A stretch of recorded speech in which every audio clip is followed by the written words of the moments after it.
Bismillahirrahmanirrahim. Assalamu alaikum students. Today we will discuss about chapter number 11 homeostasis. Homeostasis क्या होती है इसके हम डिटेल से पढ़ेंगे। होम्योस्टेसिस इन प्लांट में यानी कि पौधों में होम्योस्टेसिस। देन हम पढ़ेंगे होम्योस्टेसिस इन ह्यूमंस, इंसानों में homeostasis. Urinary system of humans, इंसान का urinary system. At the end हम डिसऑर्डर ऑफ किडनीज पढ़ेंगे, गुर्दे की बीमारियाँ।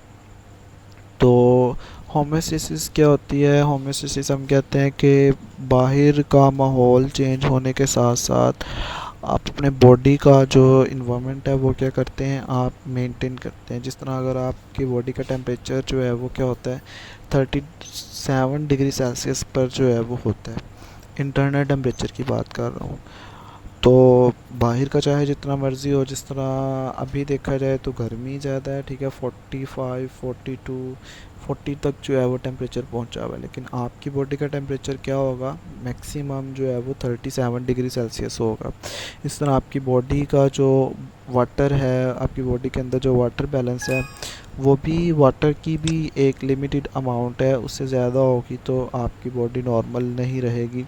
इस तरह ब्लड शुगर है, ब्लड शुगर भी अगर आपके ब्लड के अंदर शुगर का लेवल जो है वो एक मखसूस मकदार होती है, अगर उससे जो है वो ज़्यादा हो जाए तो डायबिटीज़ के पेशेंट्स हो जाते हैं आप। तो देखते हैं होम्योस्टेसिस क्या होती है। होम्योस्टेसिस से मुराद बैरूनी माहौल में तब्दीली आने के बावजूद जिस्म के अंदरूनी हालात में इत्दल और तवाज़ुन कायम रखना है। तो सबसे पहले ये आपके पास क्या है, होम्योस्टेसिस की डेफिनेशन है, आपको पेपर में आती होती है शॉर्ट क्वेश्चन में। होम्योस्टेसिस से क्या मुराद है, इसकी मिसाल से वजाहत करें, ठीक है। तो ये हमने जो है वो होम्योस्टेसिस की डेफिनेशन देख ली। होम्योस्टेसिस क्या होती है कि बैरूनी माहौल तब्दील हो रहा है आपका, लेकिन आपके बॉडी का माहौल क्या होगा, सेम होगा, वो चेंज नहीं होगा।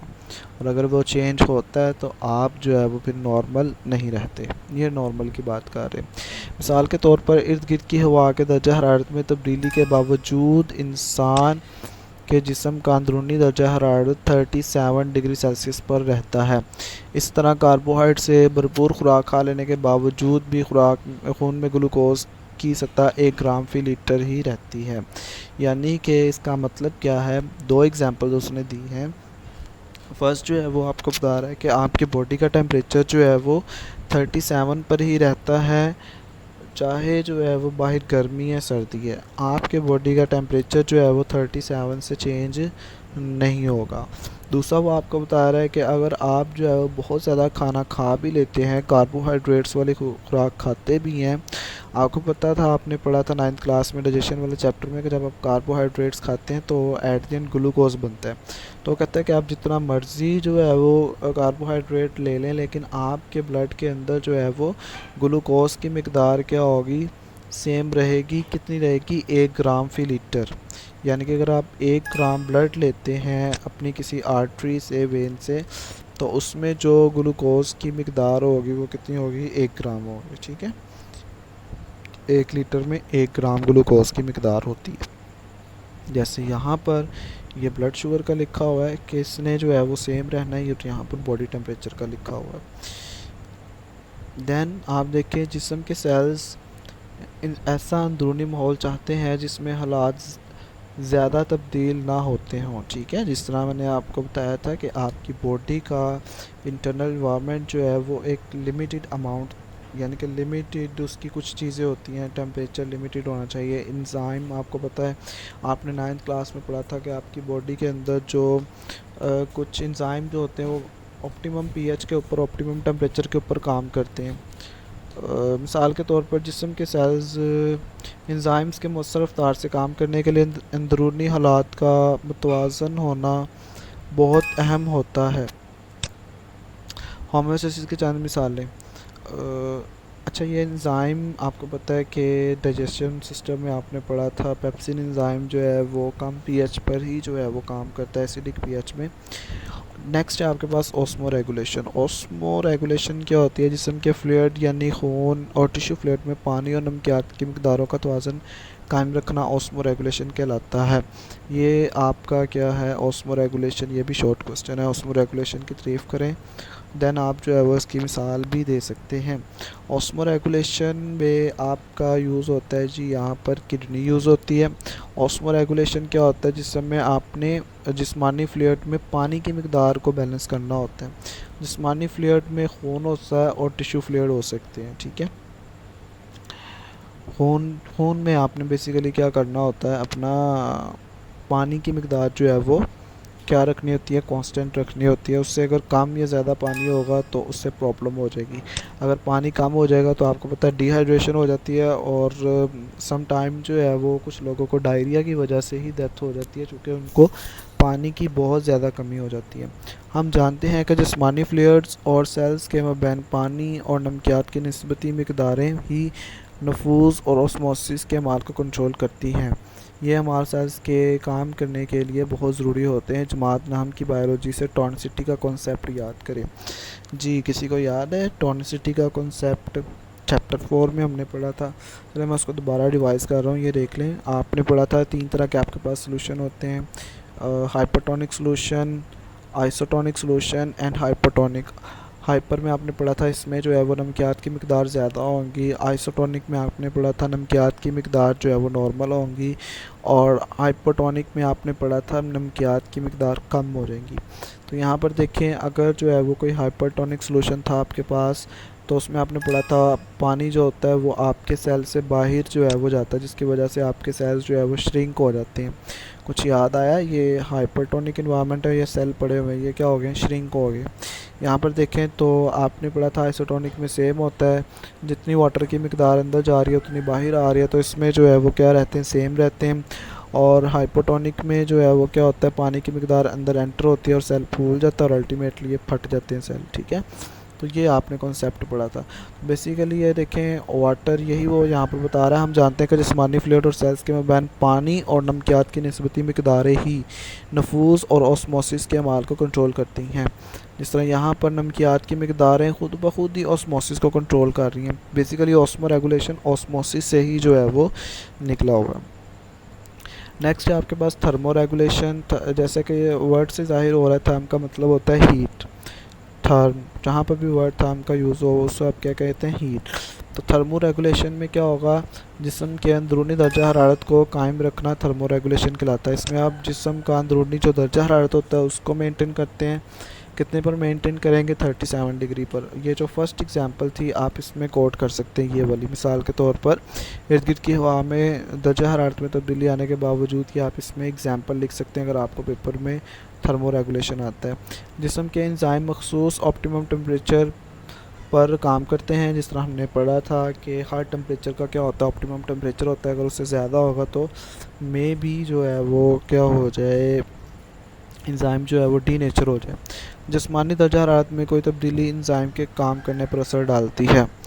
फालतू मादों का खराज यानी एक्सक्रीशन। एक्सक्रीशन क्या होती है, एक्सक्रीशन आप कहते हैं आपकी बॉडी में जो यूरिया, यूरिक एसिड वगैरह, ये इस तरह की जो चीज़ें होती हैं ये आपकी बॉडी से क्या होती हैं, एलिमिनेट होती हैं, खारिज करते हैं आप। तो इन्हें आप क्या कहते हैं, एक्सक्रीशन करते हैं। एक्सक्रीशन किसकी मदद से होती है, किडनी की मदद से होती है, ठीक है। आपकी किडनी जो है वो एक्ट करती है एज अ फ़िल्टर। तो किडनी के जो है वो एक्सक्रीशन में भी रोल है, और किडनी का जो है वो ऑस्मो रेगुलेशन में भी रोल है, ठीक है। ऑस्मो रेगुलेशन भी किडनी के ज़रिए हो रही है, और एक्सक्रीशन भी किडनी के ज़रिए ही जो है वो होती है। क्यों? क्योंकि kidney as a filter act करती है, और एक्सक्रीशन में ये पूरा जो है वो आपका यूरिनरी सिस्टम इन्वॉल्व होता है। सारे सिस्टम को हम आगे डिटेल से पढ़ेंगे कि कहाँ पर जो है वो क्या हो रहा होता है। यह भी होम्योस्टेसिस का एक अमल है। एक्सक्रीशन के दौरान जिस्म के अंदर मेटाबॉलिज्म के बेकार मादे बाहर निकाले जाते हैं ताकि अंदरूनी हालात मतवाजन रहें। मेटाबॉलिज्म के बेकार मादे से मुराद कोई भी ऐसा मवाद है जो मेटाबॉलिज्म के दौरान बने और जिस्म को नुकसान पहुंचा सकता हो। अब मेटाबॉलिज्म क्या होता है ये भी हम 9th में पढ़ चुके हैं कि बायोकेमिकल रिएक्शंस जो होते हैं उन्हें हम मेटाबॉलिज्म कहते हैं, और इनके दौरान कुछ जहरीले केमिकल्स बनते हैं, और उन केमिकल्स को आप अपनी बॉडी से क्या करते हैं, एलिमिनेट करते हैं। अब removal of extra carbon dioxide and oxygen. अब हम प्लांट्स में आ गए हैं कि प्लांट्स में होम्योस्टेसिस किस तरह होगी, उसके बाद हम इंसान में पढ़ेंगे अकॉर्डिंग टू शुरू में मैंने आपको बताया था। दिन के वक्त सेलुलर रेस्पिरेशन में बनने वाली कार्बन डाइऑक्साइड फोटोसिंथेसिस में इस्तेमाल हो जाती है और इस तरह ये कोई फालतू या बेकार मादा नहीं होती। यहाँ पर आप देखें ड्यूरिंग डे टाइम फोटोसिंथेसिस हो रही है, ऑक्सीजन इसमें यूज़ हो रही है और कार्बन डाइऑक्साइड भी क्या हो रही है इसमें वो भी यूज़ हो रही है। ऑक्सीजन इसमें ये देखें यूज़ भी हो रही है और एलिमिनेट भी हो रही है। यूज़ कहाँ पर हो रही है, चूँकि इसमें रेस्पिरेशन का अमल हो रहा है तो कुछ इसमें यूज़ भी होती है, बाकी जो एक्स्ट्रा होती है वो इसमें खारिज हो जाती है क्योंकि इसका कोई इस्तेमाल नहीं हो रहा होता। टिश्यूज़ के सेल से इसे नफूस के ज़रिए बाहर निकाला जाता है। पत्तों और नए तनों से कार्बन डाइऑक्साइड स्टोमेटा के ज़रिए बाहर निकल जाती है। नई जड़ों से कार्बन डाइऑक्साइड इनकी सतह ख़ास तौर पर रूट हेयर से बाहर नफूस। ये सारे जो स्ट्रक्चर्स हैं ये हमने फर्स्ट चैप्टर में बड़ी डिटेल से पढ़ लिए हुए हैं।